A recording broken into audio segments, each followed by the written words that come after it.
Сәлеметсіңдер ме балалар? Сәлеметсіз бе? Оқушылар, бүгін біз біріккен сөздермен танысатын боламыз. Екі немесе одан да көп түбірден жасалған сөзді күрделі сөз дейміз. Күрделі сөздер жасалу жолына қарай 4 түрге бөлінеді. Біріккен сөздер, қос сөздер, қысқарған сөздер, тіркесті сөздер. Біріккен сөздер екі не одан да көп түбірден бірігіп, тұтас бір ұғымды білдіреді.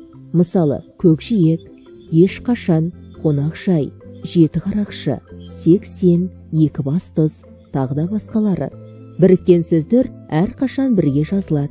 Кәсіп орын, бұзау бас, тағы да басқалары. Дана, мына сурет бойынша біріккен сөз құрап көрші.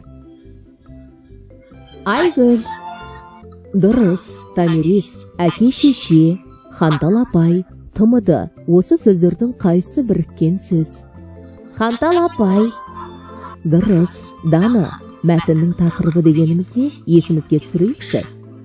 Мәтіннің тақырыбы мәтінде сөз болатын мәселе, мәтін мазмұнының арқауы. Берілген мәлімет сурет бойынша мәтіннің тақырыбын анықтауға, болжауға болады. Дұрыс. Томирис, мына суретке қарап, қандай тақырыпта мәтін құрастыруға болады? Дұрыс жауабы Б. Мен эколог боламын. Жарайсыңдар.